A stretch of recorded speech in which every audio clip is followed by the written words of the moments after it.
Working space, মূলত যেখানে টাইপটা করা যাবে বা কাজ করা যাবে বা ছবি নিয়ে কাজ করা যাবে, এটা পুরোটাকে ওয়ার্কিং স্পেস বলা হয়। হ্যাঁ, এই ওয়ার্কিং স্পেসের সাইজটা কত আমরা কিভাবে দেখবো? এই যে ইমেজে গিয়ে এই যে ইমেজ সাইজ ক্লিক করলে আমরা দেখতে পাবো এটা সাইজটা কত, উইডথ কত আছে, হাইট কত আছে, এখানে দেখা যাবে। পিক্সেলেও দেখা যাবে এবং ইঞ্চিতেও দেখা যাবে। কারণ আমরা জানি অ্যাডোবি ফটোশপের সব কিছুই কিন্তু পিক্সেলে করা হয়, ঠিক আছে। তারপরে সেক্ষেত্রে ডকুমেন্ট সাইজের এখানে কিন্তু উইডথ এবং হাইট হিসাবেও কিন্তু ইঞ্চিতেও দেখা যাচ্ছে। তারপরে যদি আমি চাই যে না আমি সিএম বাই এমএম আকারে দেখতে চাই, সেক্ষেত্রে এখানে ক্লিক করে আমি যদি সিএম দিই, সিএম আকারেও কিন্তু দেখা যাবে। তাহলে আমরা যেভাবে চাই সেভাবে কিন্তু আমরা এখানে দেখতে পাবো। তারপরে দেখো আমার এই যে মাউস পয়েন্টারটা কোন পজিশনে আছে, এটা কিন্তু আমরা এই যে এখানে ইনফো দেখতে পাবো। আচ্ছা, তার আগে আমরা জানি আমরা যখন এই নর্মাল উইন্ডোতে আসি, কোনো কাজেই করতেছি না, এই অবস্থায় আমাকে টোটাল যেই স্টার্টিং স্ক্রিন যেটাকে বলি, স্টার্টিং স্ক্রিন সম্পর্কে একটা আমরা ধারণা নিই। এই যে বামে যেটা দেখতে পাচ্ছি এটার নাম হলো টুলবার, এটার নাম হলো টুলবার। বিভিন্ন ধরনের টুল আছে, এই টুলগুলো দিয়ে বিভিন্ন ধরনের কাজ করা যায়। আর ফটোশপের ক্ষেত্রে একটা কথা প্রচলিত আছে, যে টুলের কাজ সবচেয়ে ভালো করে সে ফটোশপ কাজ অনেক ভালো করতে পারে। আর এই যে ডান দিকে যেগুলো দেখতে পাচ্ছি এগুলোর নাম হলো প্যালেট, নট প্লেট, প্যালেট। হ্যাঁ, এখানে সবচেয়ে গুরুত্বপূর্ণ প্যালেট হলো লেয়ার প্যালেট। এছাড়া কি প্যালেট থাকতে পারে? কালার প্যালেট, নেভিগেটর, ইনফো, হ্যাঁ, বিভিন্ন ধরনের প্যালেট থাকতে পারে। সবচেয়ে গুরুত্বপূর্ণ প্যালেট হলো কোথায়? লেয়ার এবং কালার প্যালেট। কারণ আমরা লেয়ার বলতে কি বুঝি? মনে করে এটা একটা, মনে করে লেয়ার, ফার্স্ট লেয়ার।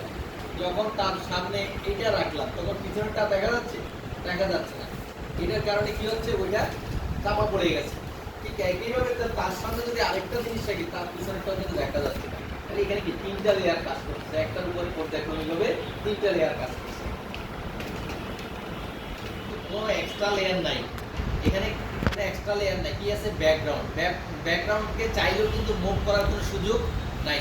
সেই ক্ষেত্রে আমরা যদি প্রতিটা অবজেক্ট বা প্রতিটা ইমেজ আলাদা আলাদা লেয়ারে করি, তাহলে খুব সহজে আমরা মুভমেন্ট করতে পারবো। যেমন মনে করি আমি এখন এখান থেকে কি করলাম, এই যে এখানে রেক্টেঙ্গুলার সিলেক্ট আছে, আমি কি করলাম এখানে একটা রেক্টেঙ্গুলার ড্র করলাম, কন্ট্রোল ডি দিয়ে এটা ডিসিলেক্ট করলাম, যেটা আসছে সেটাকে বাদ দিতে চাচ্ছি, তাহলে কি করবো? Deselect, control D.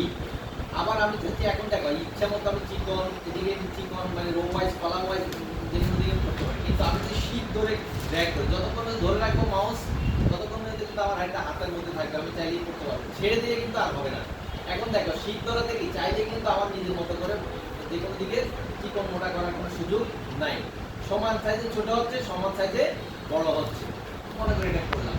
এখন এই যে একটা তৈরি হলো, শেপ এরিয়া তৈরি হলো, সিলেক্ট হলো।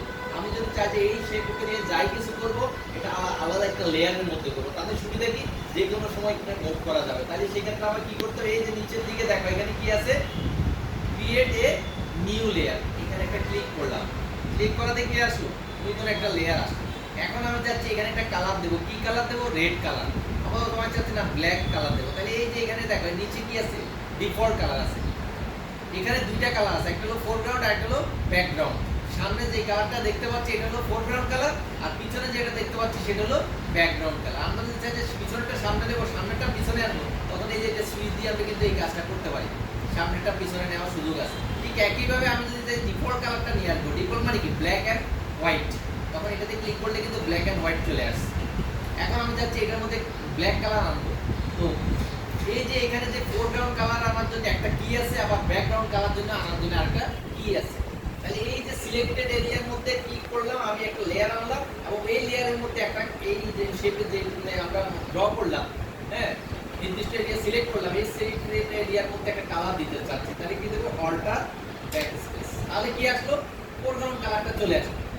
ঠিক আছে, এখানে যদি অন্য কালার থাকতো তাহলে অন্য কালারে আসতো। এখন আমি চাচ্ছি না, এটা আমি লাল কালো পছন্দ হচ্ছে না, আমি লাল দেবো। তাহলে লালের মধ্যে ক্লিক করলাম, মনে করো ঠিক আছে। এখন আমি চাচ্ছি না লাল দেবো, তাহলে কি একইভাবে অল্টার ব্যাক স্ক্রিন দিলে কিন্তু লালই আসতেছে। ঠিক আছে, তাই যতক্ষণ পর্যন্ত আমি আমার প্রয়োজন ততক্ষণ থেকে এভাবে কালার পরিবর্তন করতে পারবো। এখন আমি চাচ্ছি না আমার এটা হয়ে গেছে, এটা কাজ শেষ, তাহলে আমরা কি করব? এখন সিলেকশন আছে না, সিলেকশনটা বাতিল করবো। তাই কি দিয়ে করবো? হ্যাঁ, কন্ট্রোল ডি, মানে ডিসিলেক্ট করবো। তাহলে কন্ট্রোল ডি দিলাম। এখন সিলেকশন বাতিল হয়ে গেছে। এখন আমি চাচ্ছি না এটাকে একটু সরাই এখানে নিয়ে আসবো। তাহলে আমার কি করতে হবে? এখানে দেখা একটা টুল আছে, কি টুল? Move tool. এই যে এখানে ক্লিক করলাম এবং এটাকে ধরে এখানে নিয়ে আসতেছি। কেন পারতেছি? এই যে আলাদা লেয়ার কারণে। যদি এখানে ব্যাকগ্রাউন্ডে থাকতো তাহলে কিন্তু আমার কোনো সুযোগ ছিল না। এখন আমি এটাকে এখানে আনতেছি, কোনো সমস্যা নেই। এখানে আনতে চাচ্ছি, নিয়ে গেলাম। এখানে আনতে চাচ্ছি, নিয়ে গেলাম। তাহলে এখানে আমি প্রয়োজন বিভিন্ন জায়গায় রাখতে পারতেছি। এখন আমি যাচ্ছি যে না, আমি এখানে গিয়ে ঢুকলাম, ঢুকে আমি মনে করি এই যে এখানে ইলিপটিক্যাল, মানে ইলিপস টুল বলি আর কি আমি সাধারণত। তাহলে আমরা এখান থেকে যাই। এখানে একইভাবে এই যে বিভিন্ন সাইজে কিছু করার সুযোগ আছে। ডিমের মতো করা যাবে, আবার কমলা লেবুর মতো, মানে সমানভাবে যদি করতে চান তাহলে অবশ্যই কি করতে হবে? শিপ ধরে করতে হবে। এই বৃত্তটা সমানভাবে করতে হলে কি করতে হবে? শিপ ধরে ড্র্যাগ করতে হবে। যতক্ষণ পর্যন্ত আমার মাউসের বাটন ধরা আছে ততক্ষণ পর্যন্ত আমি বড় ছোট করতে পারবো। যতক্ষণ মানে মাউসের বাটন ছেড়ে দিয়ে আর বড় ছোট করার কোনো সুযোগ নাই। এখন যদি এই অবস্থায় কালার দিই তাহলে কি হবে? এই লাল এটা লেয়ার এবং এটা লেয়ার একই হয়ে যাবে। তখন আবার নড়াচড়া করতে গেলে দুটো একসাথেই নড়বে। এখন আমি চাচ্ছি না, দুইটা আলাদাভাবে রাখবো। যখন যেটাকে যেদিকে নেওয়ার প্রয়োজন মনে করি সেটা যেন করতে পারে। তাহলে আমার কি করতে হবে? কি করতে হবে? রাইট, নতুন একটা লেয়ার ক্রিয়েট করতে হবে। তাহলে একটা নতুন লেয়ার দিলাম এবং এখানে একটা কালার দিতে চাচ্ছি। এখন আমি চাচ্ছি যে কি কালার দেব? নিচে হোয়াইটের জায়গায় আমি অন্য একটা কালার চুজ করি। তাহলে এটা দিলাম। এখন এই যে দেখো, এটা হলো কি ফোরগ্রাউন্ড কালার, আর এটা হলো ব্যাকগ্রাউন্ড কালার। তাহলে ব্যাকগ্রাউন্ড কালারে কি আছে? অন্য একটা কালার আছে। আর ফোরগ্রাউন্ড কালার, তাহলে আমি যদি এখন ফোরগ্রাউন্ড দিতে চাই তাহলে কি অল্টার ব্যাক স্পেস দিলাম, ফোরগ্রাউন্ড আসলো। আমি চাচ্ছি না, আমি ব্যাকগ্রাউন্ড কালারটা দেবো। তাহলে কি দেবো? কন্ট্রোল ব্যাক স্পেস, তাহলে ব্যাকগ্রাউন্ডটা কালার আসবে।